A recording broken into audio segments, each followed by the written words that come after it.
Hi കൂട്ടുകാരെ, പുതിയൊരു വീഡിയോയിലേക്ക് എല്ലാവർക്കും സ്വാഗതം. അങ്ങനെ സത്യൻ രാത്രിയിൽ എത്തിയിരിക്കുകയാണ് കേട്ടോ. സത്യൻ ഓട്ടോക്ക് ക്യാഷൊക്കെ കൊടുത്ത് പതിയെ ഗേറ്റ് തുറന്ന് തൻ്റെ ഫോണിൽ നിന്നും പ്രതിഭയ്ക്ക് വിളിക്കുകയാണ് കേട്ടോ. അപ്പോൾ പ്രതിഭയാണെങ്കിലോ മയങ്ങിയിരിക്കുന്നു. അങ്ങനെ പ്രതിഭ പതിയെ കഥക് തുറക്കുകയാണ്, ഫോൺ എടുക്കുകയാണ്. എന്നിട്ട് സത്യേട്ടൻ വിടുന്ന സത്യേട്ടൻ എന്ത് ഈ സമയത്ത് എടി ഞാൻ അങ്ങോട്ട് വരികയായിരുന്നു റെയിൽവേ സ്റ്റേഷനിൽ എന്നൊക്കെ പറയുമ്പോൾ, അപ്പോൾ സത്യേട്ടൻ ഇപ്പോൾ റെയിൽവേ സ്റ്റേഷനിലാണോ? അല്ലടി, നമ്മുടെ വീട്ടുമുറ്റത്തുണ്ട്. അപ്പോൾ എൻ്റെ സത്യേട്ടൻ കതകി തട്ടാതെ ഞാനിപ്പോൾ കതകി തട്ടണോ? ഞാൻ മറ്റുള്ളവരെ ഉണർത്തണ്ട എന്ന് കരുതിയാണ് നിന്നെ മാത്രം വിളിച്ചത്. നീ വാതിൽ തുറക്കോ? ഓ, ഞാൻ വാതിൽ തുറക്കാം. അങ്ങനെ സത്യം കയറി വന്ന പാട് പ്രതിഭയോട് പറയാണ്. പ്രതിഭ ചോദിക്കുന്നുണ്ട്, സത്യേട്ടൻ എന്താ പറയാതെ വന്നത്? അതെ, ഞാൻ പറയണമെന്ന് കരുതിയതാണ്. അവിടുത്തെ കാര്യങ്ങൾ കഴിഞ്ഞപ്പോൾ പെട്ടെന്ന് കിട്ടിയ ട്രെയിനിന് അങ്ങ് പോന്നു. എന്നാൽ ഫോൺ എടുത്ത് നോക്കിയപ്പോൾ അതിൽ ചാർജുമില്ല, ഭയങ്കര തിരക്കുമായിരുന്നു. അങ്ങനെ തിരക്കൊക്കെ ഒഴിഞ്ഞ് ഒരു ഫ്ലഗ് കെട്ടി കുത്തിവെക്കാൻ അങ്ങനെ ഫോണിൽ ചാർജാക്കിയതിന് ശേഷമാണ് ഞാൻ ഇങ്ങോട്ടേക്ക് എത്തിയത് എന്നൊക്കെയുള്ള കാര്യം പറയാണ്. അങ്ങനെയാണ് ഇവിടെ വീട്ടുമുറ്റത്ത് എത്തിയപ്പോൾ നിനക്ക് വിളിച്ചത് എന്നൊക്കെ ഞാൻ പറയണേ. അപ്പോഴേക്കും സോന ഇറങ്ങി വരികയാണ്. ആഹാ, സത്യേട്ടൻ വന്നോ? സത്യേട്ടൻ വരുമ്പോൾ ഒന്ന് വിളിച്ച് പറയുകയൊന്നും ചെയ്തില്ലല്ലോ. അപ്പോൾ അത് കേട്ട ഉടനെ തന്നെ എടി ഞാൻ വിളിച്ച് പറയണമെന്നൊക്കെ കരുതിയതാണ്, പക്ഷേ എൻ്റെ ഫോണിലെ ചാർജൊക്കെ തീർന്ന കഥ പറയാൻ കേട്ടോ. അല്ല, സത്യേട്ടൻ എന്തെങ്കിലും കഴിച്ചോ? ഇല്ല, കഴിച്ചില്ല. എന്തായാലും എന്താ ഉള്ളത്? എന്തെങ്കിലും ഇരിപ്പുണ്ടോ? ഓ, ഇവിടെ ഇന്ന് അനുചേച്ചി ഇവിടെ കഞ്ഞി ഉണ്ടാക്കിയിട്ടുണ്ട്, അത് ഇരിപ്പുണ്ടെന്ന് തോന്നുന്നു. ഞങ്ങൾ പുറത്ത് നിന്നാണ് ഭക്ഷണം കഴിച്ചത്. ഓ, ആയിക്കോട്ടെ, എന്നാൽ ഞാൻ കഞ്ഞി കുടിച്ചോളാം. അപ്പോഴേക്കും പ്രതിഭ ഞാൻ എടുക്കട്ടെ എന്ന് ചോദിക്കുമ്പോൾ പ്രതിഭയും കഴിച്ചിട്ടില്ല സത്യേട്ടാ. പ്രതിഭയ്ക്ക് നല്ല ക്ഷീണവും കേടുമായിരുന്നു. പ്രതിഭ ഇതൊന്നും പറഞ്ഞില്ലേ? അത് ഞാൻ പോയെന്ന് അവളിങ്ങനെ ചെറിയ ക്ഷീണമുണ്ടെന്ന് പറഞ്ഞു എന്നല്ലാതെ വേറൊന്നും അവൾ പറഞ്ഞില്ല എന്ന് പറയണേട്ടോ. അത് കേൾക്കുന്നതിനോടുകൂടി സത്യൻ സോന പറയണേ, എന്നാൽ ശരി, നിങ്ങൾ പോയിട്ട് ഡ്രസ്സ് മാറിയിട്ട് വാ. അപ്പോഴേക്കും പ്രതിഭ പറയും, ഞാൻ കഞ്ഞി എടുക്കും. വേണ്ട, നീ സത്യത്തിനുള്ള ഡ്രസ്സൊക്കെ എടുത്തു കൊടുക്കുക, ഞാൻ എന്തായാലും കഞ്ഞി നിനക്ക് വിളമ്പി വെക്കാമെന്നും പറഞ്ഞിട്ട് സോന തന്നെ പോയി സോന തന്നെ വിളമ്പി വെക്കാൻ കേട്ടോ. അങ്ങനെ ഈ സമയം സോന ഇങ്ങനെ കഞ്ഞി കുടിക്കാൻ ഇരിക്കുകയാണ് ഇവർ രണ്ടുപേരും. അപ്പോൾ സോന പറയാണ്, പ്രതിഭയ്ക്ക് നല്ല ക്ഷീണവും കേടും ഉണ്ടായിരുന്നു, ഇപ്പോഴാണ് മാറിയത്. അപ്പോൾ പ്രതിഭ പറയണേ, ഓ എനിക്ക് ഭേദമായി. അപ്പോൾ ഇവിടെ നിന്ന് ആരും കഞ്ഞി കുടിച്ചിട്ടില്ലേ? ഇന്ദ്രേട്ടനും അനുചേച്ചിയും കഞ്ഞി കുടിച്ചു, പിന്നെ വേറെ ആരും കഞ്ഞി കുടിച്ചിട്ടില്ല. അമ്മ പിന്നീട് കഞ്ഞി കുടിച്ചതെന്ന് തോന്നുന്നു, അമ്മയുടെ പേരെന്താണെന്ന് അറിയില്ല എന്നൊക്കെ പറയാണ്. അങ്ങനെ ഇവരിങ്ങനെ സംസാരിക്കുന്നതിനിടയിൽ പ്രതിഭ 3-4 സ്പൂൺ കുടിച്ചതേ ഉള്ളൂ. അപ്പോഴേക്കും പ്രതിഭയ്ക്ക് എന്തൊക്കെയോ ടേസ്റ്റ് വ്യത്യാസവും ചങ്കൊക്കെ എരിയുന്നത് പോലെയും വയറിന് വേദനയൊക്കെ തുടങ്ങിയിട്ട് പ്രതിഭ മൊത്തത്തിൽ അങ്ങ് വല്ലാത്തൊരു അസ്വസ്ഥത കാണിക്കുകയാണ്. അങ്ങനെ പ്രതിഭ പെട്ടെന്ന് വൊമിറ്റ് ചെയ്യാൻ ചെല്ലുമ്പോഴേക്കും സത്യം എണീക്കുകയാണ്. അത് കേട്ട ഉടനെ സോന പറയുന്നത്, സത്യേട്ടൻ വേണ്ട, സത്യേട്ടൻ കഞ്ഞി കുടിച്ചു എന്ന് പറയുന്നുണ്ട്. അങ്ങനെ പ്രതിഭ നിർത്താതെ ഛർദ്ദിച്ചും കൊണ്ടിരിക്കുകയാണ്. വീണ്ടും വീണ്ടും പ്രതിഭ ഛർദ്ദിക്കുമ്പോൾ ഉടൻ തന്നെ ശബ്ദം കേട്ട് അനുപം അകത്ത് നിന്ന് ഓടി വരികയാണ് കേട്ടോ. പ്രതിഭ, നിനക്കെന്ത് പറ്റി എന്നൊക്കെ ചോദിച്ചിട്ട്, ആ സത്യം നീ എത്തിയിരുന്നോ എന്നും ചോദിക്കുന്നുണ്ട് കേട്ടോ. ഇതേ സമയം സത്യമാണെങ്കിൽ ആ കഞ്ഞി ഇങ്ങനെ കുടിച്ചു തുടങ്ങുമ്പോഴേക്കും സത്യനും ചങ്കരിച്ചിലും വയറരിച്ചിലൊക്കെ തുടങ്ങി കേട്ടോ. സത്യനും ഒരു ജാതി അസ്വസ്ഥത, പ്രതിഭ നിൽക്കാതെ ഛർദ്ദിക്കുകയാണ്. അപ്പോഴേക്കും അനുഭവം വന്നിട്ട്, പ്രതിഭ നീ ഇങ്ങോട്ടേക്ക് ഇരുന്നേ, ഇത് വേറെന്തോ പ്രശ്നമുണ്ടെന്ന് സോന പറയുമ്പോഴേക്കും അനുഭവം പറയണേ, സാധാരണ ഗർഭിണികൾക്ക് ഉണ്ടാവുന്നതാണ്, നീ ആ നാരങ്ങ എണ്ണ എടുത്തേ എന്ന് പറയണേ. അങ്ങനെ നാരങ്ങയൊക്കെ എടുക്കുന്നുണ്ട് കേട്ടോ. ഇതേ സമയം സത്യനങ്ങ് വൊമിറ്റ് ചെയ്യാൻ ഒരുങ്ങുമ്പോഴേക്കും അനുഭവം ചോദിക്കുക, എന്താ സത്യം നിനക്കും പറ്റിയത്?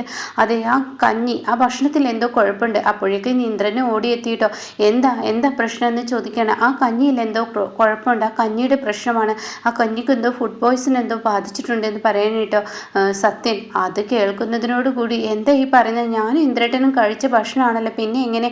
അമ്മ കഴിച്ചായിരുന്നോ? അമ്മ അതിനിടയ്ക്ക് എപ്പോഴെങ്കിലും കഴിച്ചിട്ടുണ്ടോ? എന്നാൽ അമ്മയുടെ സ്ഥിതി എന്താണെന്ന് പോയി നോക്കിയെന്ന് പറയട്ടോ. ഇതേ സമയം അനുപമ, ഞാൻ പോയി നോക്കാമെന്ന് പറഞ്ഞിട്ട് സുശീലയുടെ അരികിലെത്തുമ്പോൾ സുശീലയുടെ ബോധം പോയി സുശീലയുടെ വായിൽ നിന്നും നിറയുമ്പോൾ അതൊക്കെ വന്നിരിക്കുന്നു കേട്ടോ. ഇത് കാണുന്നതിനോടുകൂടി ഇന്ദ്രട്ടാ എന്ന് പറഞ്ഞ് അങ്ങ് വിളിക്കുകയാണ്. പിന്നീട് തൻ്റെ അമ്മയുടെ സാരിത്തുമ്പ് കൊണ്ട് തന്നെ അതൊക്കെ തുടച്ചു കൊടുക്കുകയാണ് ഇന്ദ്രൻ. അങ്ങനെ ഇന്ദ്രട്ടാ, ഇത് എന്തോ പ്രശ്നമുണ്ട്, ഇത് ഫുഡ് പോയ്സൺ ആണെന്ന് തോന്നുന്നു, നമുക്ക് പെട്ടെന്ന് ഹോസ്പിറ്റലിൽ എത്തിക്കുക എന്ന് പറയണ കേട്ടോ. അങ്ങനെ പിന്നീട് കാണിക്കുന്ന അനന്തമാഷിനെയാണ്. അനന്തമാഷിന് ഒരു ഫോൺ വരികയാണ്. നോക്കുമ്പോൾ അത് അനുപമയാണ്. എന്താ മോളെ ഈ അസമയത്ത് എന്ന് ചോദിക്കുമ്പോൾ, അതെ അച്ഛാ, ഇവിടെ ഒരു പ്രശ്നമുണ്ട്. എന്ത് പ്രശ്നം? എന്താ മോളെ? അതെ, സത്യൻ വന്നതിന് ശേഷമാണ് പ്രതിഭ ഭക്ഷണം കഴിച്ചത്. അങ്ങനെ ഞങ്ങളൊക്കെ കഴിച്ച ഭക്ഷണത്തിൽ യാതൊരുവിധ കുഴപ്പവും ഞങ്ങൾക്കില്ല. എന്നാൽ ഇവിടെ കഴിച്ചിരിക്കുന്ന സോനയ്ക്കും പ്രതിഭയ്ക്കും അതുപോലെ തന്നെ സത്യനും പ്രതിഭയ്ക്കും അതുപോലെ അമ്മയ്ക്കും ഫുഡ് പോയ്സൺ ബാധിച്ച ഹോസ്പിറ്റലാണെന്ന് പറയട്ടോ. എന്താ ഇപ്പോൾ ഇത് ഇങ്ങനെ വരാൻ? എനിക്കറിയത്തില്ല അച്ഛാ, എന്താ ഇത് സംഭവം എന്ന് എനിക്കറിയത്തില്ല. അച്ഛൻ ഒരു പണി ചെയ്യണം, സോന വീട്ടിൽ തന്നെയാണ്. നേരം വെളുക്കുമ്പോൾ രാവിലെ തന്നെ ഭാനുമ്മയെ അങ്ങോട്ടേക്ക് പറഞ്ഞു വിടണം. അതൊക്കെ ഞാൻ പറഞ്ഞു വിട്ടോളാം. അല്ല മോളെ, ഞാൻ അങ്ങോട്ടേക്ക് വരണം വേണോ, അതിൻ്റെ ഒന്നും ആവശ്യമില്ല എന്നും പറയുന്നുണ്ട് കേട്ടോ. ഇതേ സമയം സത്യൻ്റെയും പ്രതിഭയുടെയും അവസ്ഥ എന്താണെന്ന് ചോദിക്കുമ്പോൾ ഒന്നും തന്നെ അറിഞ്ഞിട്ടില്ല, അമ്മയുടെ അവസ്ഥ അറിയത്തില്ല എന്നൊക്കെ ഇങ്ങനെ അനുപമ പറയുന്നുണ്ട്. പിന്നീട് മാഷ് എന്തൊക്കെയോ ചിന്തിക്കുന്ന ആ രംഗമാണ്, മോള് എന്നെ വിളിക്കണം, ഇനിയിപ്പോൾ ഞാൻ വരണമെങ്കിൽ വരാം, നീ ഒരു കാര്യത്തിലും ടെൻഷൻ ആവണ്ട എന്നൊക്കെ പറയുന്നുണ്ട് കേട്ടോ. പിന്നീടാണെങ്കിലോ ഇന്ദ്രൻ അരികിലോട്ട് വരികയാണ് അനുപമയുടെ. എന്നിട്ട് അനുപമയോട് പറയാണ്, അനു സത്യന് യാതൊരുവിധ കുഴപ്പമില്ല, പക്ഷെ അമ്മയെ ഐസിയുലോട്ട് മാറ്റിയിരിക്കുന്നത്. ഐസിയുലോട്ട് മാറ്റാനുള്ള പ്രശ്നം അതെന്തെന്ന് അറിയില്ല, അമ്മയെ മാറ്റിയിരിക്കുന്നു. പക്ഷെ പ്രതിഭയെ ഇനി ഗൈനക്കോളജി നോക്കണമെന്നാണ് പറയുന്നത്. അതുകൊണ്ട് ആ ഡോക്ടർ വരേണ്ട ആ അവസ്ഥയിലോട്ടാണ്.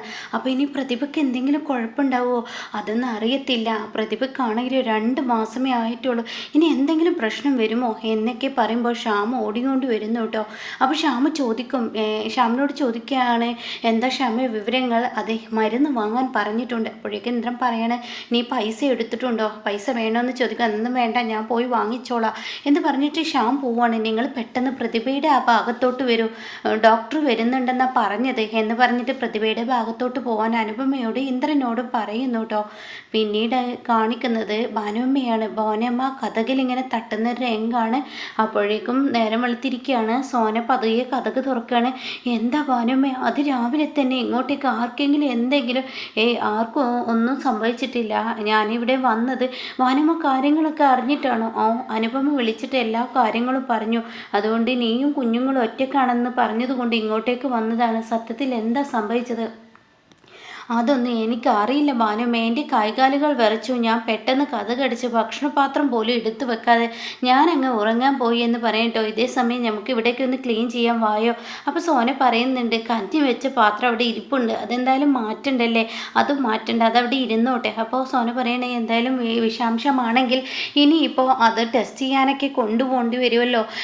അപ്പോൾ ഉടൻ തന്നെ, അല്ല ഈ വിഷാംശമാണെങ്കിൽ എന്ന് പറയുമ്പോൾ ഇതിലിപ്പോൾ സോനെ നീ ഇവിടെ ഉണ്ടായിരുന്നില്ല എന്നല്ലേ പറഞ്ഞത്? ഞാനിവിടെ ഉണ്ടായിരുന്നില്ല, ഞാൻ പുറത്തു നിന്ന് കഴിച്ചതുകൊണ്ട് ഞാൻ രക്ഷപ്പെട്ടു. അങ്ങനെയാണെങ്കിൽ അനുപമയോ ഇന്ദ്രനോ? അതും എനിക്കറിയത്തില്ല, എന്താ ഇവിടെ സംഭവിച്ചതെന്ന് അറിയില്ല. അപ്പോഴേക്കും ഭാനുമ്മ പറയണേ, ഒരു നാൾ എല്ലാ സത്യങ്ങളും പുറത്തു വരും, സത്യം മറനീക്കി തന്നെ പുറത്തു വരും, അന്ന് എല്ലാം മനസ്സിലാവും. ഭാനുമ്മ പറഞ്ഞത് എന്താ എനിക്കൊന്നും മനസ്സിലാവുന്നില്ല. അല്ല, നിന്റെ അമ്മ എപ്പോഴാണ് ഭക്ഷണം കഴിച്ചത്? അത് പിന്നെ അമ്മ അനുചേച്ചി ഇന്ദ്രേട്ടനും കഴിച്ചതിന് ശേഷമാണ്, പിന്നീടാണ് കഴിച്ചത്. എന്നാൽ പ്രതിഭയും സത്യേട്ടനും അതിൽ യാദൃശികമായി വന്ന് പെട്ടതാണ്. അപ്പോൾ പ്രതിഭയും സത്യനും ഭക്ഷണം കഴിക്കുമ്പോൾ തന്നെ അവർക്ക് ആ ഭക്ഷണത്തിൽ എന്തോ പ്രശ്നമുണ്ടെന്ന് മനസ്സിലായപ്പോൾ സുശീലയ്ക്ക് എന്തുകൊണ്ട് അത് മനസ്സിലാവുന്നില്ല? അത് തന്നെയാണ് എനിക്കും മനസ്സിലാവാത്ത ഭാനുമേ, ഞാനും അത് തന്നെയാണ് ചിന്തിക്കുന്നത്. അമ്മക്ക് ഒന്നും മനസ്സിലായില്ല എന്നുള്ളതാണ്. അമ്മ ആ ഭക്ഷണം എല്ലാം കഴിച്ച് ആരോടൊന്നും പറയാതെ കഥകടച്ച് കിടന്നിട്ടുണ്ടെങ്കിൽ അപ്പോൾ ഉടൻ തന്നെ ഭാനുമ്മ തീർച്ചയായും അത് ഉറപ്പ് എന്ന് ഭാനുമ്മ മനസ്സിലാക്കിയിട്ടോ.